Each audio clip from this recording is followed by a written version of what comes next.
15 मिनिटं आहे वेळ चालते. प्राप्त प्रसंगी निवडलेला अभंग देहूतील मालकांचा आहे. या अभंगाद्वारे संतांचा महिमा प्रतिपादित असताना माझी वाणी अपुरी पडते असं तुकोबाराय म्हणतात. तुकोबारायाच्या वाणीचं माप काढायची कोणाची मावी आली. किती उंच वाणी असेल ती. हरिभजनी हे ढवळिले जग. मोबाईल नव्हता, कम्प्युटर नव्हते, टीव्ही नव्हता, तरी महासत्ता असणारा देश अमेरिकेपर्यंत तुकोबारायांनी संप्रदाय नेऊन घातला. आता सगळं चालू आहे तरी 25% गाणे आहेत कीर्तनात.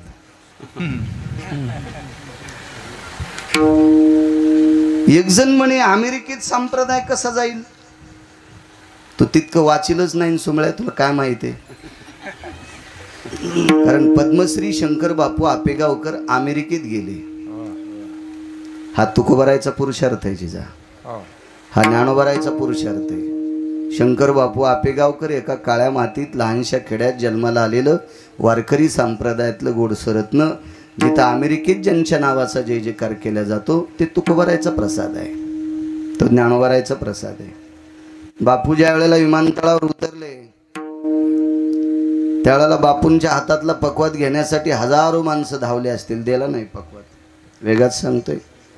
परत येताना विमानतळावर कार्यक्रम आटपल्यावर सोडताना पत्रकारानं प्रश्न केला, गुरुवर्य बापू तुम्ही आमच्याकडे पकवात का दिला नाही. बापूंच्या डोळ्याच्या कडा ओल्या झाल्या आणि विमानतळावर वाक्य वापरलं, पत्रकार दादा अरे आयुष्यभर पकवात खांद्यावर घेतला म्हणून तर अमेरिकेनं मला बोलवले. किती भक्तीचा सुगंध आहे वारकरी संप्रदायाचा. महासत्ता देश असणारा अमेरिका तिथपर्यंत वारकरी संप्रदायाच्या लहरी नेऊन पुरवल्या. या विश्वाच्या पाठीवर तुकोबारायच्या बाबतीत आणि छत्रपतींच्या बाबतीत बोलायचं झालं तर महासत्ता असणारा देश, उगवत्या सूर्याचा देश जपान, या देशामध्ये छत्रपती शिवाजी महाराजांना उगवता सूर्य म्हणून पदवी आहे. एवढा संप्रदाय विश्वभर पोचवला. त्या तुकोबारायची वाणी किती पवित्र असेल. आपल्या जिभेनं फार काय झालं तर एखाद्या दुकानाहून खताड गिताड उधार भेटन. गड्याला सांगितलं जा मग नाव सांग दुकानदाराला, तितकं देईल. पण दुकानदार हलणार नाही. 1,00,000-2 लाख रुपयाचं देईन पण हलणार नाही. महाराज तुकोबारायच्या वाणीनं यम हालत होता. तुकाराम तुकाराम नाम घेता कापेय. एक पुरावा ऐका भाऊ, तुम्ही जा, तुम्हाला 2-4 कार्यक्रम येतं. 10 मिनिटात एक सांगतो पुरावा. बाकीची काळजी करू नका, कीर्तन कमी करत नाही. मला संध्याकाळी कीर्तन आहे. योग असा आला ज्यांचं नाव ऐकल्याच्या नंतर यम थरथर कापतोय. त्या नावात किती ताकद असेल. आपलं नाव जरी मोठं असलं, आप गए दुनिया डूब गई. आपल्या पश्चात आपल्या नावाचा काय विषय. फार काय झालं तर आपली पोरं धोरणात तिथं उरक पुण्यतिथ्या करतील. धोरण संपल्या आपले पोट्टेही पुण्यतिथ्या करीत नाहीत. एक जणांनी बापास समाधी रानात केली, रान चांद भाषाला ऐकलं, त्याने ते बेजेशिबी लावून समाधी खांदून फेकून दिली. कितीक दिवस राहील. महाराज चंद्र सूर्य तोपर्यंत तुकोबारायच्या नामाचा प्रकाश आहे. नुसता यम थरथर कापत नाही तर यमाला कामाला लावलंय. काळ गुलाम सलाम करी तुक या घरी राबत. एवढी मोठी व्याप्ती तुकोबारायची. आणि तरी त्यांनी म्हणावं माझी वाणी अपुरी पडते. त्यार्थी संत किती मोठे असतात. भगवान शिवजीला पवित्र गंगेचं पाणी घालून चिताभस्म अर्पण करणारा एक भक्त होता, एक संत होता, एक साधू होता. ग्रस्ती साधू आहे, लग्न केलेला होता. नित्य नेमानं देवाला स्नान घालायचं आणि चिताभस्म अर्पण करायचं. चिताभस्म म्हणजे मेलेल्या माणसाची राख. आपण एखाद्या माणसाला पेटवायला गेल्यावर घरी येऊन आंघोळ करतो. कारण हवनामध्ये विस्तवामध्ये ज्या वेळेला तांदूळ टाकतो, तूप टाकतो, गुळ टाकतो, समिधा टाकतो, त्यावेळेला त्याचं सूक्ष्मीकरण होत असतं. त्यावेळेला आपल्या शरीराला शुद्ध करत असतं. आणि विस्त्यामध्ये भाऊ मासाचा तुकडा टाकला की त्याचा दूषित वायू होत असतो आणि तो वायू तुमच्या अंगावर पडलेला त्याच्याकरता स्नान करावं लागतं असं विज्ञानही सांगते आणि पुराणही सांगते. विज्ञान काल परवा आलंय, पुराण आधीपासून आहे. पण ज्या वेळेला ती माणसाचं पूर्ण शरीर जळत असतं, तुका म्हणे रक्षा झाली आपोआप उजळला दीप गुरुकृपा, ती पवित्र होत असते आणि मग ती राख गंगेत टाकण्याच्या लायकीची होत असते, म्हणून गंगेत टाकत असतात. अशी राख चिताभस्म तो एक व्यक्ती भगवान शिवजीला लेप करत होता. रोज सकाळी स्नान करायचं, स्नान झालं की मशानभूमीत जायचं, मशानभूमीत गेलं की त्यानं तिथली ती पसाभर राख घ्यायची आणि घरी एक कोनाडा होता, त्या कोनाडा म्हणजे देवळीत, त्या देवळीत ती वाटी ठेवायची आणि त्याने आतमध्ये भगवान शिवजीला स्नान वगैरे घालायचं, पिंड पुसून काढायची आणि मग आवाज द्यायचा पत्नीला, लक्ष्मी भस्म घेऊन ये. आणि ती बाई अशी तात्काळ राहायची. मालकाचा आवाज आला की ती वाटी ती भस्माची घेऊन जात होती. ती काय अशी बाई नव्हती. 2-2 घंटे शिवजीला पाणी घालून तो रप्पाप्याचा बाप उपाशीच ऑफिसला, अशी बाई नव्हती. ती नवऱ्यानं केलेला परमार्थ तिला प्राप्त होत होता, ती असं बाकी काही करतच नव्हती. आणि मला वाटतं ज्या बाईला आपलं जीवन साफल्य करायचं तिनं नवऱ्याला परमार्थात लावायचं. बऱ्याच बायका नवऱ्याला कापस सांभाळायला ठेवतात आणि ह्या सोहळ्यात जातात, अशा बऱ्यापैकी बायका आहेत. त्या त्यालाच सांभाळतात. खाल्लाकड्या पटीत वानेरला येतात बरं का, तू तिथंच राह. मला असं वाटतं अर्धा पण मात्या न घाम गाळता जर घ्यायचा असेल तर नवऱ्याला कामाला लावायचं, परमार्थातल्या त्याला पाठवायचं. मालक कीर्तनाला गेले की घरी बसल्या बसल्या बायकोला अर्ध येत असते. ती सात्विक बाई होती, ती तिचं घरचं काम व्यवस्थित करायची आणि मालकानं आवाज दिला की भस्माची वाटी नेऊन द्यायची. कर्मणोगती. एक दिवस असा उजाडा, त्या गावात माणूस मरत नाही असा दिवसच नाही, पण योग असा आला की त्या दिवशी माणूसच मेला नाही भाऊ. आदल्या दिवशी आता चिताभस्म कोणाचं समर्पित करायचं. रिकामी वाटी कोणाड्यात ठेवली. नित्याप्रमाणे भगवान शिवजीला स्नान घातलं. ते दह्यानं असेल, दुधानं असेल, लोणी असेल, तूप असेल, थोडं प्रमाण असतं त्याच्यामध्ये, मध असेल, स्नान घातलं असेल. ती पिंड साळून का पुसून काढली आणि मग आवाज दिला, हे लक्ष्मी भस्म घेऊन ये ग, असा पहिल्यांदा आवाज दिला. तो आवाज ऐकल्याबरोबर बाई त्या भस्माच्या वाटीपाशी गेली, पण ती वाटी रिकामी होती. तिने विचार केला, मालकानं आवाज दिला भस्म घेऊन ये, आणि भस्म तर नाही वाटीमध्ये, चिताभस्म, मेलेल्या माणसाची राख. दुसऱ्यांदा आवाज दिला, घेऊन ये ग लक्ष्मी. आता मात्र ती थरथर कापत होती. खरं तर तुमची माझी बायको असती तर म्हणली असती, इतक्यानं आरडू नकोस, वाटीत काय नाही, इतक्या जोरात नकोस ओरडू, काय नाही त्या वाटीमध्ये. तुमची माझी बायको, मी तुम्हाला दगड टाकीत नाही, मी पण तुमच्यात, मी सुद्धा माणूसच आहे. 4-5 कीर्तन करतो म्हणजे लई हुशार आहे काय, सगळी सारखीच आपण. 2 आवाज दिले. बाईने विचार केला, किती अवघड परिस्थिती, आज भस्म नाही, मालकाच्या लक्षात नसेल का आपण भस्म आणलं नाही, आणि मला कसं काय आवाज देतात. तिसऱ्यांदा आवाज दिला, लक्ष्मी घेऊन ये भस्म. दुःख तिला एका गोष्टीचं वाटलं, मालकाने भस्म आणलं नाही तरी भस्म घेऊन ये म्हणतात, पण आवाज 3 दिले आणि नवऱ्यानं 3 आवाज देऊनही जरी पाणी देत नसेल तर ती किती पापी असेल हा भाग सोडून द्या.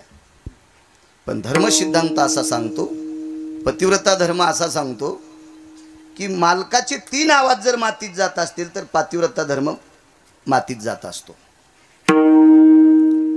असा एक अरुंधतीच्या बाबतीत प्रसंग घडला होता. बसा बसा बसा बसा बसा बसा बसा बसा, एक टेकली की बसा का, बसा बसा बसा बसा.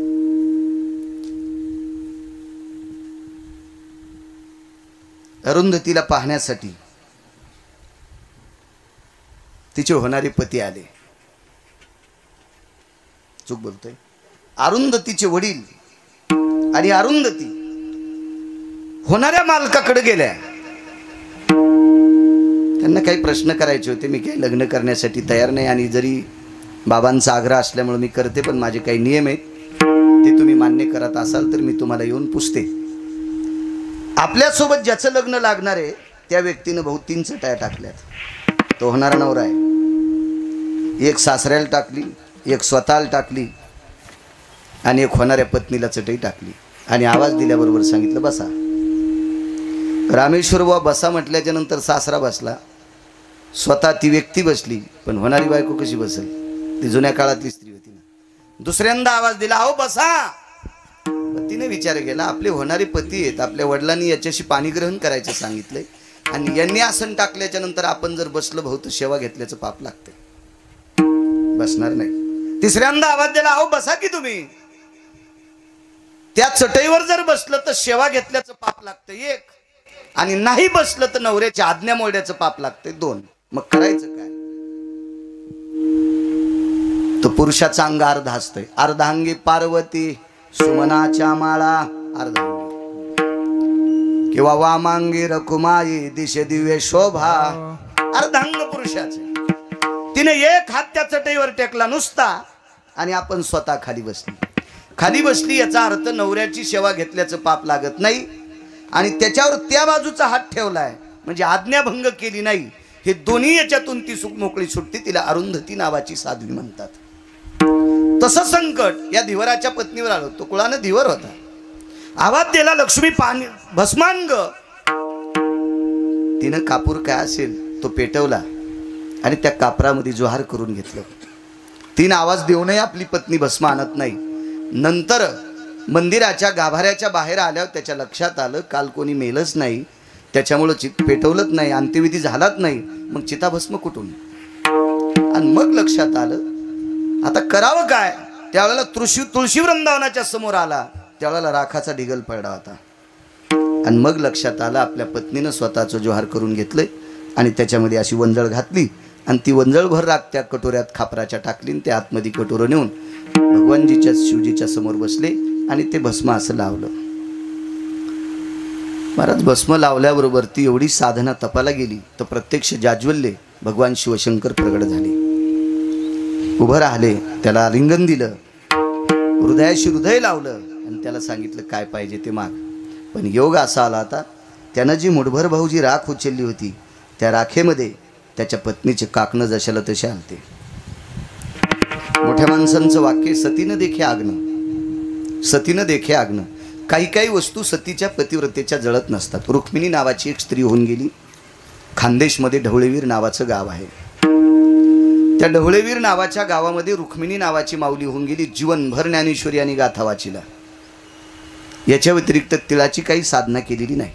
हळदीचा डाग होता अंगाला आणि काय तो पती म्हणला असेल मला पसंत नाही, आमकं नाही, तमकं नाही. त्या दिवशी वडिलांकडे आली, जीवनभर गाथा आणि ज्ञानेश्वरी आपलंसं केलं आणि कालांतराने एके दिवशी जात राहिली. तिच्या गळ्यामध्ये तुळशीची माळ होती भाऊ. तिचा अंत्यविधी झाला. कितीतरी परिसरातले वारकरी लोक होते, पण सावडाच्या दिवशी माळ तुळशीची दोऱ्यासह जशाला तशी सापडली. ढवळेवीर नावाच्या गावामध्ये आजही खानदेशमध्ये फक्त तिच्या माळीची समाधी. हाडं आपण मते विरून गेले, औषधाला हार सापडलं नाही. आज ती परिस्थिती आज बघायला भेटते. कासारवाडी नावाचं गाव आहे इथं गंगाखेडपाशी. वैकुंठवासी सद्गुरू मारोतराव महाराजांना ज्या बाईनं बऱ्याच दिवस भाकरी घातल्या तिचं नाव होतं जाईबाई. त्याही माऊलीला हळदीचा डाग होता. जीवनभर भगवंताची सेवा केली, वारकऱ्यांची सेवा केली. अंत्यविधी झाला. बऱ्यापैकी लोक काही नाव ठेवत असते, संख्या असती नाव ठेवणं, त्याला चारवाक म्हणत असतात. आपल्याच जन्माला येतात, आपल्या सोबत राहतात, आपल्यासारखे कपडे घालतात आणि आपले वाभाडे काढतात. या भडव्यांना चारवाक म्हणत असतात. अशी काही चारवाकांची संख्या होती. तिला नाव ठेवत होते हळदीचा डाग, आमकदाम, ज्ञानेश्वरी वाचते, संतांची सेवा करते, वारकऱ्यांना जीव घालते, असं नाना प्रकारचं वेतन केलं. पण तिच्या गळ्यामध्ये काळ्या मण्याची पोत होती. ज्या वेळेला तिचा अंत्यविधी झाला त्या माऊलीचा, त्यावेळेला राख सावडायच्या दिवशी जशाला तशी पोत सापडते. आज मारुतीरायाच्या मंदिरात त्या माऊलीची समाधी. मला तितकं वागावं लागेल. या परिस्थितीला, या अवस्थेला जाण्यासाठी बाईनं तितकं वागावं लागेल, तितकी श्रद्धा सुद्धा लागेल, तितकं आपलं पुण्य सुद्धा लागेल. आपण सकाळीच उठून महादेवाची पूजा करतो पण फुलं दुसऱ्याची चोरीतो. जिनं झाड लावले तिला उठूच दिलं नाही, उठायच्या आधीच फुलं तोडले आणि महादेवाला वाहिले. माई पूजा झाली. अशी कशी पूजा? शेळीनं दावत सोड्यावर जशी कोणाच्या तुळशी पडती तशी तू उठली ना आंघोळ केली की दुसऱ्याची फुलं चोरायली. चोर सोसायटीचे अध्यक्ष नाही, ही पूजा कशी होईल तुझी? नाही. कारण आपण जी साधना करतो का ही देवाला आवडली पाहिजे. आपल्या मनाला आवडणारी साधना ही तुमच्या मनापुरती झाली, पण विश्वाच्या मालकाला आवडती ती खरी साधना असते. या स्त्रीने जोहार करून घेतलं आणि ती मुठभर राग भगवान शिवजीला चिताभस्म म्हणून समर्पित केला. आणि शिवजी प्रगट झाले. त्या देवराला सांगितलं तुला काय पाहिजे. वेळ भेटला तर संध्याकाळी शिवलीला अमृत वाचा. जिला वाचता येत नाही तिनं नातवाला नातीला वाचायला लावा. ऐका तो अध्याय देवराचा, लक्ष येईल तुम्हाला किती मोठा गोडसा प्रसंग आहे. आणि भगवान शिवजी प्रगट झाले आणि विचारलं तुला काय देऊ. म्हणले देवा आस्थागत आतापर्यंत चिताभस्म समर्पित करायचा नियम माझा मोडलाच नव्हता आणि आज तो बहु मोडणार होता. आज तो चिताभस्म समर्पित करायचा नियम मोडणार होता, पण तो नियम न मोडू द्याचं काम माझ्या धर्मपत्नीने केलं, जी माझ्या नावानं कुंकू लावते. तिनं आज तो नियम माझा पतीचा चालत राहावा म्हणून स्वतःच्या शरीराचं भस्म केलं आणि मला तुम्हाला समर्पित करायचा योग आला. मला एकच देऊन टाका, मला ती माझी पत्नी पुन्हा द्या. हातातून पडलेल्या बांगडीतून पुन्हा ती स्त्री तयार झाली आणि पुन्हा मालकाची सेवा. सज्जनो, महाराज निष्ठेनं भगवान शिवशंकराची केलेली सेवा. महाराज यमधर्म सुद्धा ठणठण ओरडतोय. त्यानं सांगितलं शिवजीला आमच्या पदाला काय किंमत आहे. आयुष्य संपल्याच्या नंतर माणसं मारा म्हणता आणि मेलेल्याही जळालेल्या माणसाला पुन्हा उठून बसवता, आमची काय अवस्था. भगवान शिवजीनं सांगितलं वेड्या हे सगळ्यांकरता नाही रे, गेल्याच्या नंतर हे सगळ्यांकरता नाही रे. अरे या साधनेतली पतिव्रता आहे आणि त्या साधनेतला तो शिवभक्त आहे. अशा जर अवस्थेतली पतिव्रता असेल आणि अशा अवस्थेतला जर तो भक्त असेल तर तुकोबाराय म्हणतात मी त्याचं वर्णन काय करू.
या परम पावन उत्सवाचं आयोजन आदरणीय सोपानराव धवरावजी बिडवे एक छोट्या खाणी लहानशा काळ्या मातीत रोजच्या उपजीविकेपुरत्या अशा छोट्या काय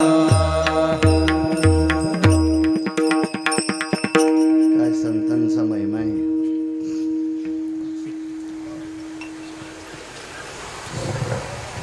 नामदेवरायांचे वडील आणि गोणाबाई आई साहेब सकाळी लवकर नित्यनेम आटपला आणि नामदेवरायांच्या वडिलांनी नामदेवरायांना सांगितलं नामा जी बाबा काय वानू आता सांगतोय. अरे नामा तुला बाजाराला जावं लागतंय. पूर्वीच्या काळात बाजाराला हट बनायची, तुला हटासाठी जावं लागतंय. ठीक आहे बाबा. मूळता नामदेवरायच्या घरचा व्यवसाय म्हणजे कपडे शिवणे. लहानल्या चिमुरड्यांची कपडे शिवायची, कुंची टोपरं दुपटं चड्डी शर्ट, छोट्या लेकरांची कपडे शिवायची. हे कपड्याचं गाठोडं घेऊन नामदेवराय बाजारात गेले आणि बाजारात नामदेवराय गेल्याच्या नंतर ती छोट्या छोट्या लेकरांची कपडे घ्यायला बायकांची बऱ्यापैकी उडी पडली. पण नामदेवराय असे व्यापारी होते, गळ्यात मोठी तुळशीची माळ होती, हातात कमरेला चिपळी खोसलेली होती, बाराबंदी घातलेला साधा वारकरी. त्या काळात किती परिस्थिती साधी असेल, इतकं पांढरं धोतर नव्हतं, सुंबाचा करदोडा रक्त्याची लंगोटी, साधी परिस्थिती, आणि गळ्यामध्ये मोठी माळ. बायकांना वाटलं दुकानदार भोळात दिसतोय. टोपरं केवढ्याला आहे, एका आण्याला आहे, अर्धा हाना द्यायचा, अर्धा हाना मुलासोबत पाठवून देईल. नामदेवरायने त्या बाईकडे बघितलं, ही मुलासोबत पाठवून देईन म्हणती, पण गळ्यात मंगळसूत्र नाही, काय नाही, लग्नच नाही तर मुलगा कसा. ते नामदेवराय होते.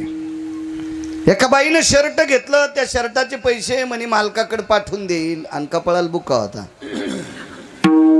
नामदेवरायने विचार केला, कपाळाला बुक्का आहे, मालक कोण? अशी बरे काही खोटं फुस लावून अर्धी कपडे नामदेवरायची विकत नेली. पैशाचा काही मेळ नाही, काही आले 12 पैसे तसेच गेले. नामदेवरायनं वापस येत असताना नामदेवरायच्या सोबत एक चारवा काय, त्यानं सांगितलं, का हो तुम्ही संत आहात, तुम्ही वारकरी आहात, तुम्ही दयाळू आहात, उघड्यांना कपडे भेटावा असा तुमचा व्यवसाय, तर मग दगड नाहीत का उघडे? हे दगडही उघडे येतं. नामदेवरायने सांगितलं, तुमचं मत काय? काय नाही, हे कपडे घ्या, या दगडांना घालू द्या. आणि नामदेवरायच्या त्या गाठोड्यातले कपडे घेतले, 5-6 ड्रेस असतील छोटी छोटी. कोण्या दगडाला टोपरं घातलं, कोणत्यावर कुंची टाकली, कोणत्यावर शर्ट टाकलं, कोणत्यावर चड्डी टाकली. नामदेवराय म्हणले, यांनाच कपडे? हो, काय हरकत नाही, यांनाच. नामदेवराय थोडंसं पुढे गेल्याच्या नंतर वारं सुटलं, सगळे कपडे उडून गेले. महाराज नामदेवरायला करायला लावणारी हीच माणसं गावात येऊन सर्वत्र चर्चा केली. दामू शेट्टीचा नामा वेडा आहे, गोणाबाईचा नामा वेडा आहे, राजाईचा पती नामा वेडा आहे, सर्वत्र चर्चा. मंगळवेड्याच्या बादशाचं भांडार सांभाळून ज्या वेळेला महाराज घरी येतात, त्यावेळेला चंद्रभागेचं स्नान आटपलं, मंदिरात मालकाचं दर्शन घेऊन बाहेर पडतात न पडतात तोपर्यंत महाद्वारात 4-2 लोक उभे. काय तुमचा नामा वेडपटे हो? त्याने म्हणे दगडाला कपडे घातले. उदात्त अंतकरणाने ऐकत होती. हे 4-2 दिवस असंच पोटात ठेवलं, आणि उद्याला बाजार आहे म्हणून आज संध्याकाळी नामदेवरायच्या वडिलांना सांगितलं, नामा तुला एवढं मोठं गाठोडं दिलं, तर ह्या गाठोड्यामध्ये एवढी पैसे कपडे होती, त्या कपड्याची एवढी पैसे आणलीच, ही राहिलेली उधारी आता कपडे घेऊन जायचं नाही, उद्याच्या बाजारात फक्त उधारी वसूल करायला जाय. बाबा ज्यांनी उधारी नाही दिली ती त्यांना माझ्याकडे घेऊन ये, सांग आमच्या बाबांनी बोलिले. नाही तसे आले तर धरून आण, उचलून आण, कसं आणायचं तर आण. महाराज देवाने विचार केला, नामदेवरायने बाजारात ज्या ज्या बायकांनी कपडे नेले त्या बायकांना नामदेवराय काही बोलू शकत नाही. मग विटेवरच्या मालकाने त्यांच्या अंतकरणात सद्भावना निर्माण केली आणि त्या सगळ्या बायकांनी पैसे आणून दिले. काय वानू आता न पुरे वाणी. दगड कसे पैसे देतील बिडे महाराज? नामदेवरायने ह्या 10-15 दगड, 2-2, 3-3 दगड एका रुमालात बांधले, घरी आणले, आणि देवघराचं झोपडं होतं, त्या झोपड्यात ते दगड सगळी 10-15 टाकली, आणि त्या झोपड्याला दोरी बांधून घेतली. दामू शेट्टी कामावून आले. हे दगड आणलेलेही गावातल्या 4 वाकांनी पाहिली बऱ्यापैकी. आता असे कामं बघायला का लय लोक येत असतील. दगडच आणले, दगडच कोंडून टाकले. काय नामदेवाचा मुलगा, गळ्यात माळच केवढी आहे, हे का वागणं असतं का, याला वारकरी म्हणतात का, कसं हुशार म्हणावं, कसं यायच्या पाया पडावं, असे हे इचकिणारे लोकांची संख्या खूप असते. आणि ते कधी थांबत नसतात असे बोलणारी लोक. सारखं त्यांच्या ती उचल बांगडी सुरू असते जिबेला, त्यांचे ते कामच असतं, त्यांचा ते धंदाच असतो. बघता बघता 400-500 त्या काळात लोक जमा झाले दामू शेट्टीच्या झोपड्याच्या जवळ. दामू शेट्टी मंगळवेड्याचं भांडार सोडून ड्युटी संपली, स्नान केलं, विटेवरच्या मालकाचं दर्शन घेतलं, निघाले घरी आले. घरी आल्याच्या नंतर दामू शेट्टीने विचार केला, बरीच गर्दी दिसते, आपण घरी जाऊच नाही, उद्या सकाळी जावं. तिकडंच थांबले. महाद्वारात रात्र काढली. दुसऱ्या दिवशी सकाळी पुन्हा स्नान आटपलं, देवाचं दर्शन घेतलं, लोक हजरच घरापुढे. आल्याच्या नंतर नामदेवराय बाहेरच होते. बाबा ज्या ज्या बायकांनी कुंची, टोपरं, दुपटं, शर्ट, चड्डी विकत घेतली त्या बायकांनी पैसे आणून दिले, पण ज्या ज्या लोकांनी पैसे दिले नाही त्यांना धरून मी कोंडून टाकलंय. दामू शेट्टीने सांगितलं, पाणी गिनी पाजलं का नाही? पाणी नाही, जेवायला नाही, काय नाही, ते कोंडून टाकलं. त्यांचा असा गैरसमज होता की 2-4 आडमुठ गिरायका असतील, माणसंच आणली काय. तर पाणी पाजलं का म्हणलं, एक जण म्हणला दामू शेट्टी पाणी कशाचं, ते दगड आणले दगड. डोळे झाकले देवाला प्रणाम केला, देवा आमच्या कुळाचा हसू का केलंस देवा, काय जीवनात वाईट केलं रे की जेणेकरून तू आमच्या कुळाचा हसू करतोस. आणि नामदेवरायने आपल्या वडिलांना सांगितलं, बाबा चला ते पैसे न देणारे बघा, उधारी देत नाहीत बघा, कोणून टाकली. त्या झोपड्याच्या ताटव्याची दोरी सोडीन ताटवा उघाड्याबरोबर 15ला 15 दगड सोन्याचे झाले. व्हिडिओ बुवा, 15ला 15 दगड सोन्याचे झाले. त्यावेळेला जी लोक हसत होती का काका, त्याच लोकांना वाटत होतं अर्धा तरी दगड आपल्याला भेटावं. हा क्या बात. या लोकांची सोन्याची काय महाराज चिंता पण येऊ शकतात, सोनं तर निमित्त मात्र काय विषय. आणि ते दार उघड्याबरोबर सगळी दगड सोन्याची झाली. दामू शेट्टीनं सांगितलं, नामा हे विघ्न कशाला आपल्या घरात, हे जिथून आणलं होतं तिथं नेऊन टाका. नामदेव महाराज ज्या डोंगरावर दगड टाकायला चालले त्या डोंगरावर हे गावातले हसणारे लोक आधीच जाऊन बसले, दगड टाकला की आपणच घ्यायचा. आपण नामदेवरायाच्या हातातून दगड सोन्याचा खाली पडला की ते दगड होत होता, आणि त्याईनं हातात उचलून घेतला की ते सोन्याचा होत होता. हे निष्ठावंत नामदेवरायांची ताकद होती महाराज. आणि ते तुकोबाराय जगद्गुरु तुका अवतार नामयाचा. आणि त्या तुकोबारायांनी म्हणावा, आम्ही ज्या कुळात आहे यांनी या संतांनी हात लावल्याबरोबर दगडाचं सोनं होतंय. एवढी व्याप्ती ज्यांच्या जीवनात आहे त्यांच्या काय काय म्हणून वर्णन करावा, म्हणून पाय ठेवणंच उचित मानतो. म्हणून पहिल्या कडव्यात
यांच्या पायावर डोकं ठेवणं उचित.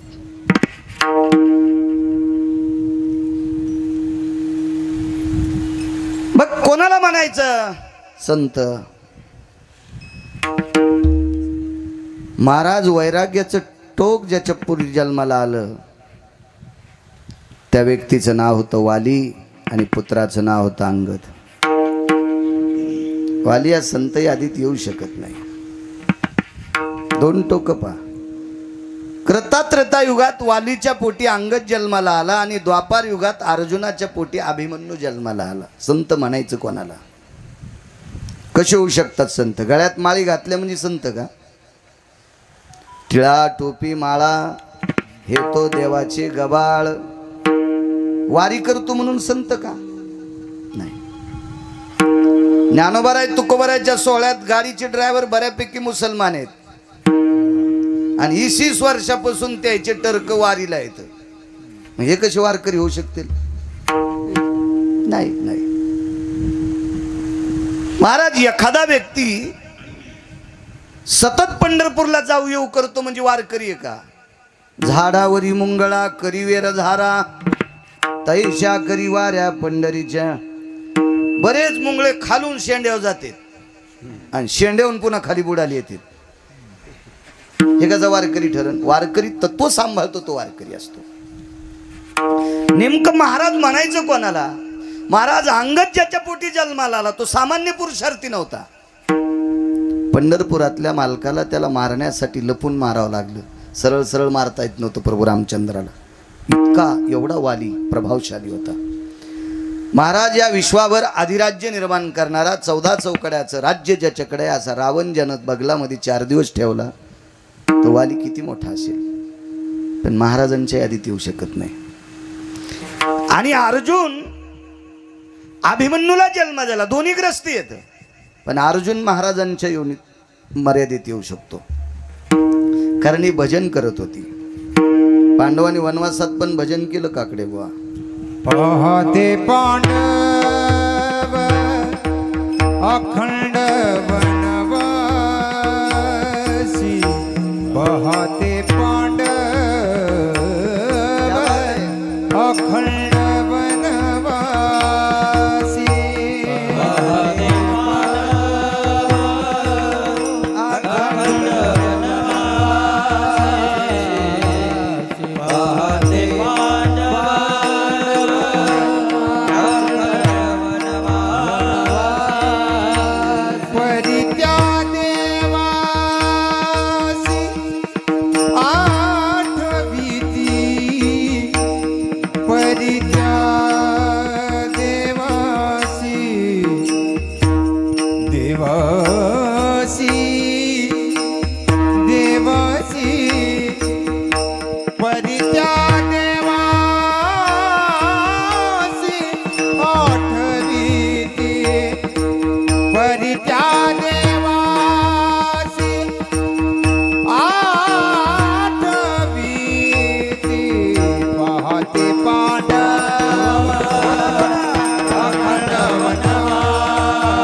चांगल्या गायकासोबत पक्वाद वाजिनं म्हणजे बिना तलवारीची कुस्ती आहे बापू. ते युद्ध मग इकडे तिकडे बघत होता. विठाला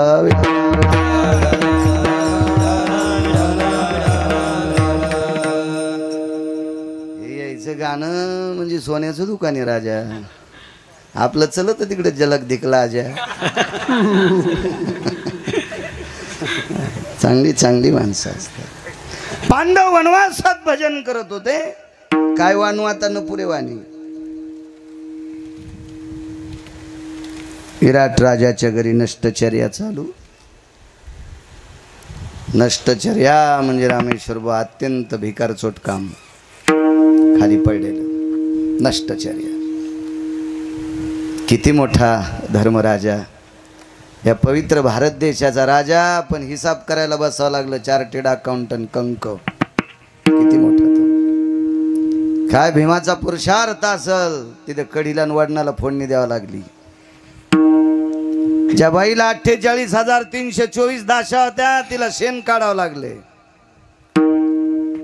महाराज या देशाच्या राजाचे भाऊ गाई आणि बैल सांभाळायला होते. घोडे आणि गाई.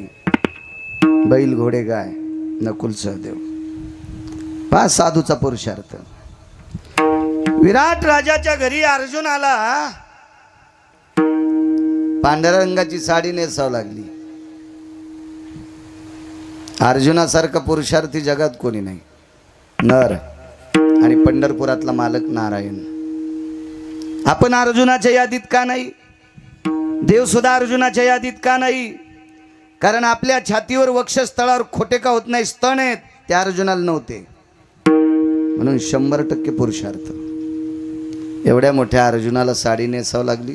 जाऊ दे, त्याचं कर्म असेल, पुन्हा कधी पाहू. पण ज्या वेळेला अर्जुन स्त्रीच्या रूपामध्ये साडी नेसून एक रथ हाकण्यासाठी बसले, शमीच्या वृक्षावरच्या त्या संपूर्ण आयुध घेतले आणि बाण सोडल्याबरोबर सर्व कौरवाच्या पक्षातली लोक मूर्छित करून टाकले. आणि सगळ्यांची वस्त्र घेऊन आले. विराटाची मुलगी होती उत्तरा आणि मुलगा होता उत्तर. उत्तरेला तिच्या आपल्या बाहुल्याला कपडे शिवायचे होते. 2 वस्त्र नाही काढले. द्रोणाचार्याचं आणि भीष्माचार्याचं वस्त्र घेतलं नाही अर्जुनानं. उत्तराला सांगितलं, उत्तरा, ए उत्तर, ह्या दोघांचे घेऊ नकोस. एक आमचे गुरु आहेत आणि एक आमच्या कुळातली वरिष्ठ व्यक्ती आहे. यांचे वस्त्र घेऊ नकोस.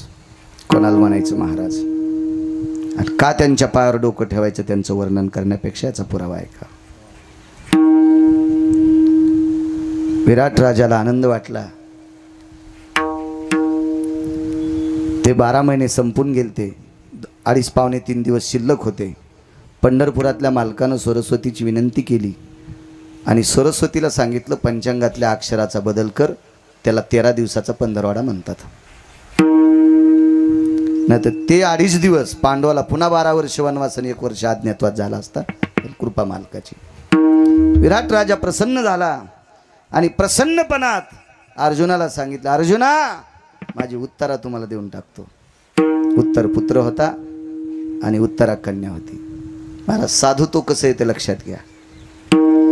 अर्जुनाने विराट राजाच्या मुखारविंदातला शब्द ऐकल्याबरोबर अर्जुनाच्या डोळ्याच्या कडा ओल्या झाल्या आणि विराटाला सांगितलं, राजन, बाप 2 असतात. ज्यानं जन्म दिलाय तो एक बाप असतो आणि ज्याने विद्या दिली तो एक बाप असतो. आपल्यासाठी गुरुजी आपला पिता असतो. ज्यानं जन्म दिलाय तो बाप असतो आणि ज्याने विद्या दिली तो एक सुद्धा बाप असतो. गुरु हा बापा समान असतो. आणि मी उत्तरेचा गुरु आहे अप्पा. तिला कथक शिकवलंय. मी उत्तरेचा गुरु आहे. ती माझी कन्या स्वरूप आहे. आणि मग कन्या स्वरूप असणाऱ्या मुलीसोबत लग्न करणं आतापर्यंत आमच्या पिढ्या मातीत जातील. बघा दोन्हीतला फरक. पाठीमागे जा आता त्रतायुगात. या अर्जुनाला अभिमन्यू नावाचा पुत्र. महाराज, तात्विक लोकांची सिद्धता किती मोठी असते. महाराज, संकल्प सुटला, देव केली, मुलगी कशी वाऱ्यावर सोडता येईल. म्हणून धर्मराजानं अर्जुनाला सांगितलं, अर्जुना, विद्या दिलेली मुलगी जरी लेकी समान असेल पण सून सुद्धा लेकी समान असते. मग अभिमन्यूला करून घ्या. आणि उत्तरा अभिमन्यूची पत्नी म्हणून स्वीकारली. हे महाराज, तात्विक लोकांचं वागणं हे संतांच्या दर्जाची लोक असतात. इकडचा दर्जा पाठीमाग. अभिमन्यू सारखा पुत्र आहे. इकडे वालीला अंगदासारखा पुत्र आहे. महाराज, प्रभू रामचंद्राला मान खाली घालावं लागली. प्रभू रामचंद्राने अंगदाला सांगितलं, अंगदा, प्रभावशाली पुरुषार्थी आहेस, तुला लंका देऊन टाकतो. अंगदानं देवाला सांगितलं, देवा काय लंका देतं मला आणि काय मोठेपण आहे. अरे, रावण मेल्याशिवाय लंका भेटते का? रावण मारायला तुम्हाला कठीण आहे प्रभू, आमच्यासाठी फार सोपं आहे. माझ्या बाबानं रावणाला 4 समुद्राच्या आंघोळी करूस तर बगलात ठुलतं. आणि रावणाच्या नाभिकमळात बाण मारला की रावण मरणार हेही माहीत होतं. पण आमच्या बाबानं सगळाच जर रावण दाबला असता तर बेंबी फुटली असती. रावण त्याच वेळेला मेला असता. लंकेचं राज्य वालीकडे आलं असतं आणि वालीच्या पश्चात राज्य मला प्राप्त झालं असतं. हे आम्हाला काय नकोय म्हणले, आम्हाला जीवनभर तुझं भजन करायचं. तरी पण एवढा पुरुषार्थी अंगद असताना वाली हा पारमार्थिक योगात का येत नाही, त्याला मारावं का लागलं, असं श्रुतीला ज्या वेळेला प्रश्न केला त्यानं स्वतः विचारलं श्रुतीला. इथं अर्जुनाची ही ख्याती वाढते. अर्जुनाला मोठी मोठी लोक मानतात. अर्जुन झोपी गेल्याच्या नंतर त्याच्या अंगावरचे रोम कृष्ण कृष्ण म्हणतात. त्यांना अभिमन्यूला जन्म दिलाय द्वापार युगात. मी अंगदासारख्या व्यक्तीला जन्म दिलाय. महाराज विश्वाच्या मालकानं ज्याच्या पुढे मान खाली घालावा एवढा पुरुषार्थी माझा अंगद नावाचा पुत्र आहे.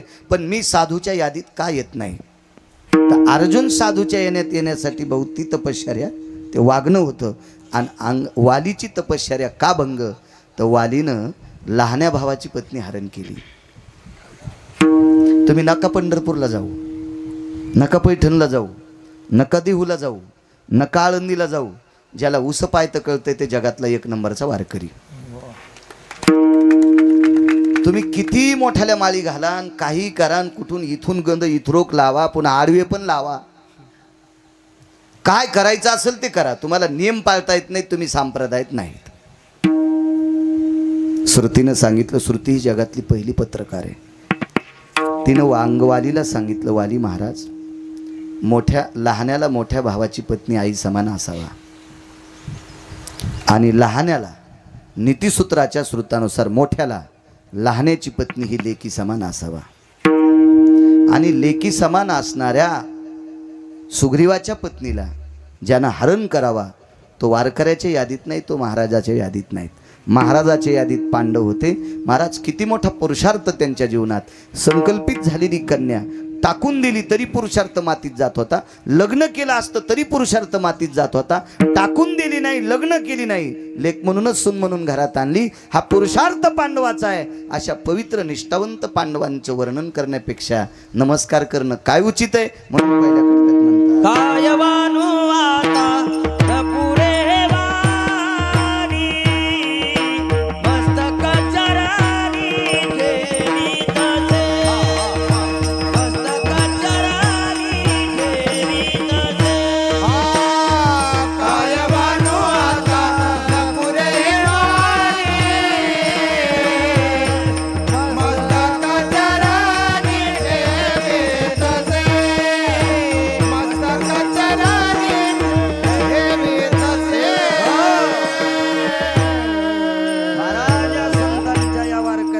पुरुषार्थी लोकांच्या चरणावर डोकं ठेवणं उचित. एक प्रसंग ऐका, तुम्ही ऐकला असेल नसेल तरी पण ऐका.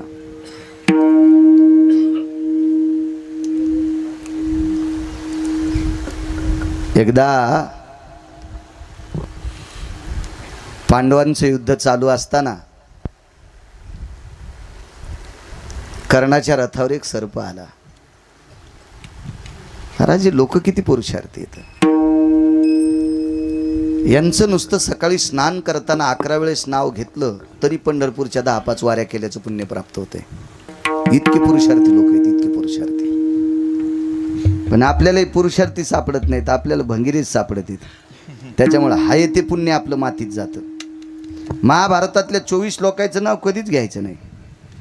शुकाचार्य श्रीमद भागवत सांगत असताना 24 लोक ते त्यांना बऱ्यापैकी टाळायचे. धृतराष्ट्र सुतेषु, दुर्योधन म्हणतच नव्हते. धृतराष्ट्राम सुतेषु, धृतराष्ट्राचा ज्येष्ठ मुलगा इतकं म्हणायचं. दुर्योधन तोंडातून पडायचं. धर्मानं कधीच दुर्योधन नाही, सुयोधन शब्द वापरला. पापात वा निर्भय विलग्ना हयम यत संलग्न पापा भयस्थिता, हा नकोय पाप म्हणून सुयोधन, दुर्योधन नाही.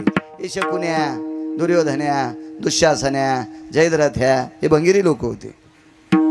यांची नावं जास्त भागवतकारांनी सांगायची नाही. सुख सांगतात राजा परीक्षिती, काय जयद्रथ होता, कशाला दळायला त्याला?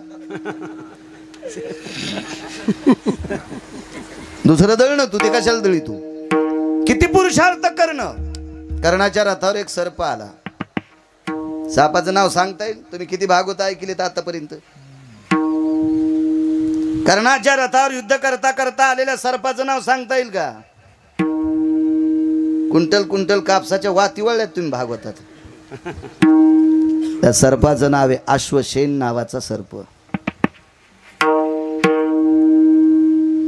हा अश्वसेन नावाचा सर्प वरी चढला.